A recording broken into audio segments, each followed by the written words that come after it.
on my way already. Yeah, this shit dumb fucking lit, bro. Pull up. Hell yeah, bro. Finna pull up. I bet. I'm gonna meet you in front. Perfect. Hey.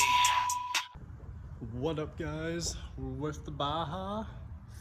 We're fixing a couple things.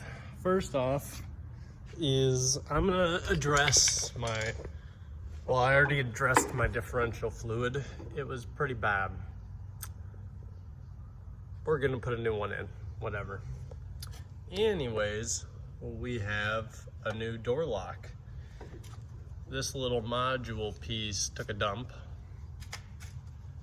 and I got a whole new one that the whole unit connects.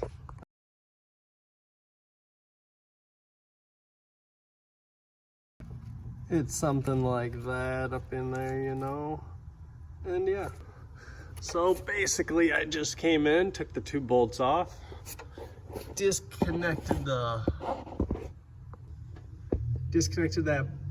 blue rod just by kind of loosening the three bolts, and it slides right down with the door panel. So you just slide the whole thing and it'll just disconnect from there.